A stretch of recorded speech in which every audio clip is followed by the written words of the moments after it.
All right, so our next presenter is going to be Gideon Mumba, and Gideon is going to speak to us on greening skills and youth empowerment through tourism, wildlife, and environmental sustainability education project. All right, thank you very much, and thank you also to the organizers for the opportunity that you've given me. And without wasting much of the time, my name is Gideon Mumba from Zambia, and I am the Executive Director for Knowing Wildlife and the Environment Zambia. And with me, I will be presenting on a title called Greening Skills and Youth Empowerment through TRACEP.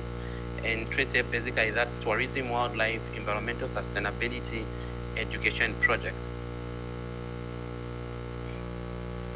Background for our project.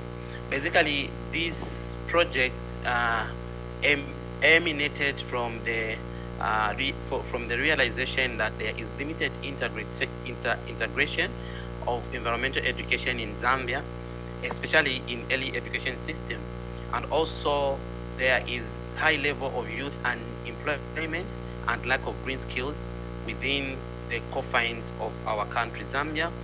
And also, this project basically aligns so well with the national and continental alignment and the Agenda 2063. And also, tourism and wildlife. Also, this project highlights the different untapped opportunities that lies in the tourism and the wildlife sector, which hasn't been fully actualized by most of the Zambian citizens. Overview of what the TRACEP project is all about. So this project was launched in January 2023, and since then the lead has been completely youth-driven and community-anchored. And the focus areas for this project is basically tourism, wildlife, and environmental sustainability education.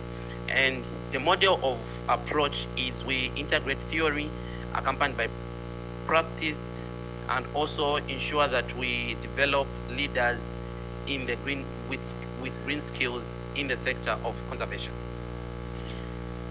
What approach do we use? Sorry. The implementation approach. So in the last 2 years, we have implemented this project with 10 schools, which we have partnered with, a combination of the primary and the secondary schools. And also, we have collaborated with 4 different higher learning institutions in Zambia, as well as CSOs, such as Action Aid and Global Platform Zambia. And also, we ensure that we embed into the green curriculum modules to ensure that students are incorporated with skills, for example, like tourism, which are missing in the education curriculum of Zambia. And also, we intend to go deep and have what we call field learnings, where we train pupils and students on how they can effectively plant trees, especially indigenous ones, and also train them with recycling and eco-entrepreneurship skills.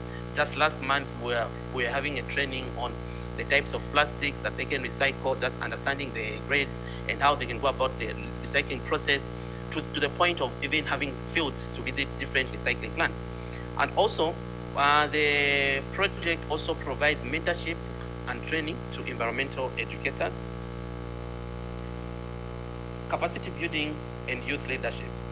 So in the last 2 years, under TRACEP, we have successfully managed to train 150 plus youths who have been trained as environmental educators, because that's like I said in my preamble, there is a lot of gap when it comes to environmental education. A lot is missing, and only a surface is being taught, whereas in our classrooms.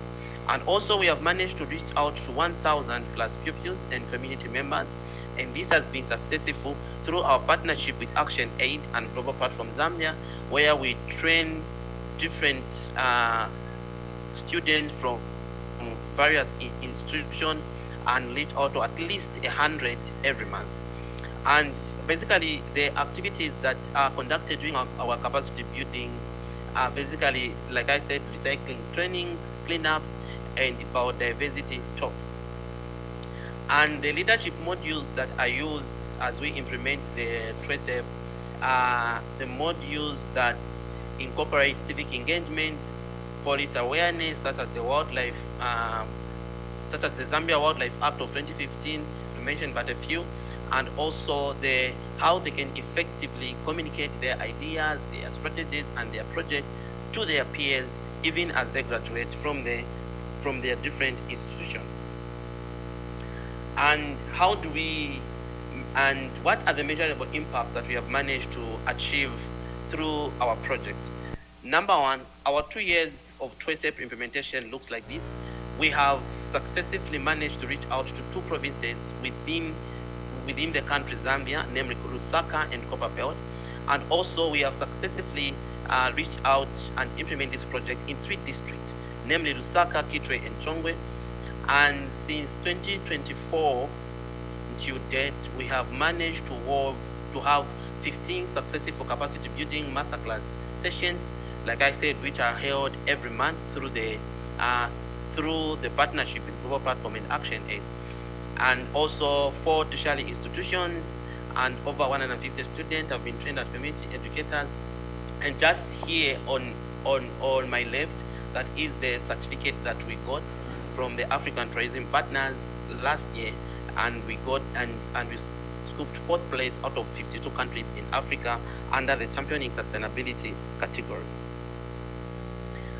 Policy and regional alignment. So our project aligns so well with the 2nd phase of the Africa Continental Qualification Framework Project, ACQF2, which basically talks about harmonizing skills and qualifications. And also the project aligns so well with the Agenda 2063, goal number 7, which talks about environmentally sustainable Africa. And under Agenda 2030, our project aligns so well with SDG 4.7 and SDG 13, which basically looks at quality education and climate action. And overall, TRACEP contribute to Zambia's national climate change policy. And just the pics that you can see, these are the different, this is Kitwe Boys Secondary School, where we were talking to the 12 on different kind of environmental issues. And here, these are students from the Copperbelt University, the 2nd highest institution in Zambia. Lessons and success factors. Throughout the implementation of our project, we have come to learn that youth ownership ensures sustainability, because we are the future leaders and the current decision makers. Hence, if a project is owned by the youth, we have seen a lot of community engagement and participation from the youth because they feel to own the project. And also the 2nd lesson and success factor is that collaboration between schools and community has helped us to boost our outreach, because working with 4 highest learning institutions in Zambia has really been a very great strand. And also linking tourism and environmental education has enhanced relevance. This is one of its kind approach, especially in the atmosphere of Zambia, where we are linking tourism and environmental education, because traditionally this has been tackled in silos. And last but not the least, monitoring literacy growth builds accountability. So also we have taken time to monitor literacy and also get feedback from our community members through surveys and the like on what they've learned, to mention but a few. Future outlook and scalability. So our project for the last 2 years has been running on a 0 budget, not yet received funding, but yet we've managed to achieve what we have. But then this is our vision once we successfully have funding for TRACEP. We wish to expand to 30 schools by 2027. Currently we are at 10. And also we wish to develop a digital green learning module for wider access, and also partner with local ministries, universities, regional and global networks, like what we are doing today at this conference, and also potential application in the SADC region countries. To conclude, and our call to action, is through TRACEP, we have learned to say greening skills, especially when youths are capacitated with these skills today, it will build Africa's sustainable tomorrow. And through TRACEP, we have demonstrated that once youths are capacitated with the right skills, they are able to drive systematic change and systematic changes beyond the classroom. And I will end with an invitation that as Noah Wildlife and Environment Zambia, we are open for partnership, exchange programs, fellowship, consultancy works, research, and collaboration within the green space and development. Thank you very much for your attention, and thank you for the time that you have shared to give us this slot. Thank you. Thank you so much. That's a very good presentation.